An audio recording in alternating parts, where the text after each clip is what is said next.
ሻሎም ሻሎም በዓለም ዙሪያ ያላችሁ ስፔሻሊ በአዲስ አበባና ከአዲስ አበባ ውጪ ባሉ በክልል ከተሞች በሁሉም ስፍራ የምትገኙ የክርስቶስ ሰላምና ጸጋ ከናንተ ጋር ይሁን እላለሁ።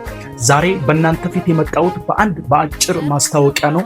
እግዚአብሔር አምላክ በምድር አሰፋን። እግዚአብሔር ባሰፋን አቅጣጫ ሁሉ ለመዘርጋት ለማገልገል የእግዚአብሔርን ሕዝብ ለሕዝቡም በረከት ለመሆን ለጠላት ደግሞ ሽብር ለመሆን አምላክ እግዚአብሔር በሰጠን ጊዜ እየተንቀሳቀስን እንገኛለን። ከፊታችን ባለው አርብ ማለትም ነሐሴ 15 ከ8 ሰዓት ጀምሮ እስከ ምሽት 2 ሰዓት የሚቆይ ታላቅ የድንቅና የተአምራት ኮንፈረንስ ተዘጋጅቷል።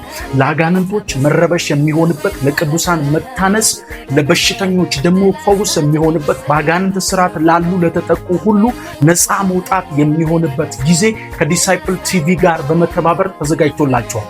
እናንተም በዚህ ቀን በመገኘት የእግዚአብሔርን ጸጋና የእግዚአብሔርን ታምራት ድንቅና ታምራቱን ሁሉ እንድትጎናጸፉ ጥሪ ያቀርብላችኋለሁ።